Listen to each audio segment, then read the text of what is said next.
Sa video na ito ay pag-uusapan po natin ang mainit-init na galaw ng presyo ni PiCoin nitong kalagitnaan ng May 2025 or May 17.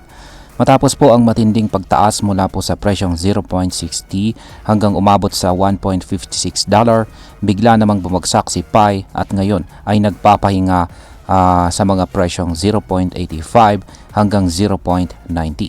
Kaya dahil dyan ay maraming nagtatanong, babalik pa ba si Pi sa itaas o tuluyan na ba siyang babagsak? Kaya yan po ang siyang ating pag-uusapan sa video na ito. Pero bago po tayo magpatuloy ay pakibasa na lamang po muna ang disclaimer dito sa ibaba ng ating screen. Ayan, simulan po natin sa unang katanungan kung ano po ang nangyari sa presyo ni PiCoin nitong mga nakaraang araw. Si PiCoin na kilala bilang isa sa mga pinaka-inaabangang crypto dahil po sa unique mining approach, gamit lang ang cellphone ay muling nag-ingay sa market.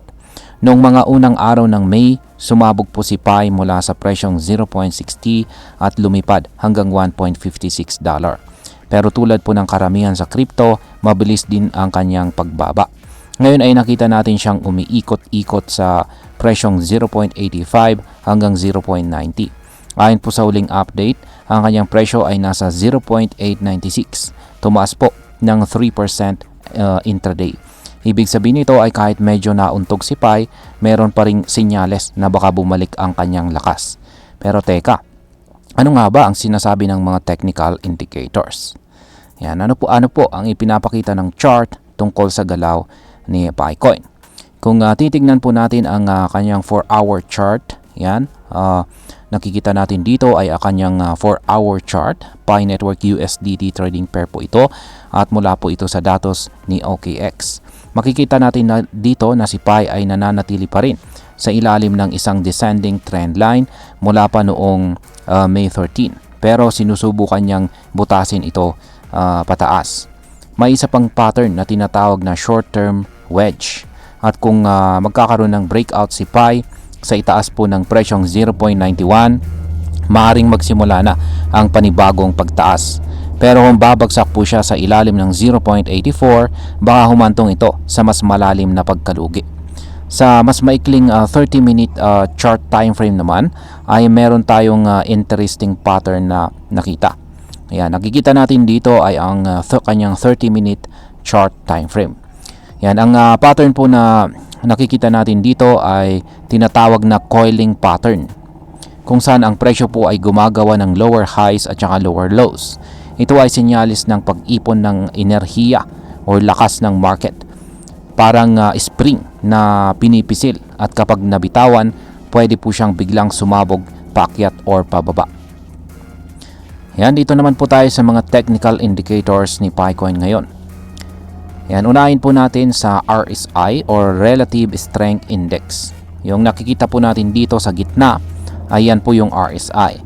Umakyat na po ulit ito sa taas ng 62. Ibig sabihin ay tumataas ang bullish momentum. Yung nandito naman sa ibaba ay ang MACD indicator or Moving Average Convergence Divergence. Nagkaroon po ng positive crossover dito, sinyalis na maaring nagsisimula na ang upward movement. Ayan. Meron din pong stochastic RSI. Ayan, ang kanyang stochastic RSI. Pero ayan, di po yata pinakita yung stochastic RSI natin dito. Ayan, ito naman ay nasa peak na halos 98 yung kanyang value. Pero dahil nasa mataas na level na, kailangang hintayin ang confirmation bago po tayo sumugal sa pagbili. Sa madaling salita ay lumalakas po ang loob ng mga bulls, pero hindi pa rin tayo sigurado kung tuloy-tuloy na ito. Ngayon ay bakit nga ba umaakyat ulit ang presyo ni PiCoin ngayon? Una ay meron tayong nakikita dito sa chart. Yan, balik po tayo sa 4-hour chart time frame. Yung unang indicator natin dito is ang Bollinger Band ay mapapansin natin na lumiliit or humihigpit. Karaniwan kapag ganito, ibig sabihin ay may paparating na malakas na galaw, either pataas or pababa. At yan, maliban po sa ating Bollinger Bands dito ay nasa kalagitnaan na ng kanyang nakarang rally ang presyo ni Pi. At pinanghahawakan nito ang support malapit po sa presyong 0.85. kung saan ay nandito ang 20 EMA, 20-day EMA. Yan, yung 20-day EMA natin po rito is yung kulay blue. Ayan, yung kulay light na blue. Ayan, nandito na rin yung Ichimoku Cloud. Makikita na rin natin dito ang Ichimoku Cloud. Yan, kung saan ang presyo ay nasa ibabaw na ng baseline at saka conversion line na parehong nagbigay ng suporta sa short term na pag-angat. Pero paalala lang mga ka-crypto, kahit bullish ang setup, flat at saka malapad pa rin ang cloud sa unahan. Ibig sabihin ay maari pong, yan, nandito po pala yung ating Ichimoku Cloud. Ayan, flat at malapad pa rin ang cloud sa kanyang unahan. Ibig sabihin po niyan ay maaring magtagal ang sideways movement kung hindi lalakas ang trading volume. Ngayon ay ang sunod po nating katanungan ay ano po ang posibleng mangyari kay PiCoin ngayong May 17. Kung mananatili si Pi sa itaas ng presyong 0.91, yan, ang susunod po na target ay ang 1.01. At kung talagang magtutuloy-tuloy, baka umabot pa siya sa $1.15 na malapit po sa upper band ng Bollinger. Yan.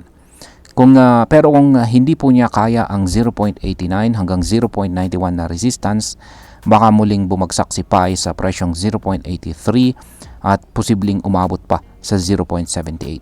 Sa ngayon ay hawak pa rin ng mga bulls ang support zone. Pero kailangan natin ng malinaw na breakout para masabing tuloy-tuloy na talaga ang kanyang pag-angat.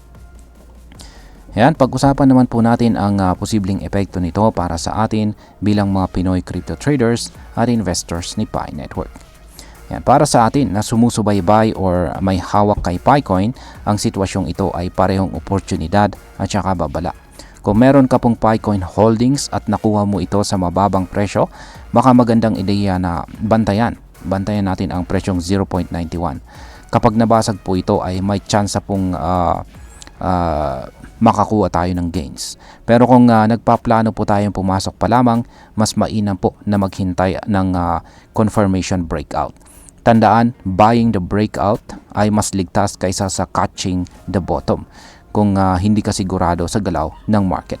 Dahil po si PiCoin ay wala pa ring hindi pa rin po siya fully open. Yan, hindi pa fully open ang kanyang mainnet at hindi pa listed sa mga major exchanges katulad ni Binance or Coinbase. Medyo mataas pa rin ang kanyang risk. Kaya wag po tayong mag-all-in. Mas maigi po ang mag-diversify or diversification at saka magkaroon ng risk management. Bilang panghuli, ang masasabi ko naman tungkol dito ay sa totoo lang, nakakatuwang makita na si PiCoin ay unti-unting nagpapakita ng lakas ngayon. Pero dapat po nating tandaan na ang mga ganitong galaw ay parte ng natural na cycle ng crypto market.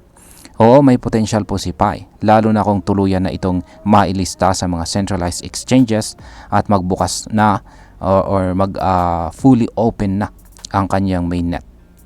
Pero habang nasa ganitong transition phase pa siya, hindi natin dapat kalimutan na volatile pa rin ang kanyang presyo. Ang payo ko po ay maging mapanuri po tayo, basahin ang charts, intindihan ang indicators at higit po sa lahat ay huwag pong bibili base lamang sa hype. Dahil po sa dulo, tayo rin ang magdadala ng resulta ng ating desisyon, panalo man or talo. At ayan, hanggang dito na lamang po tayo sa video na ito mga ka-crypto. Marami pong salamat sa panonood, ingat po tayo lagi at God bless po sa ating lahat.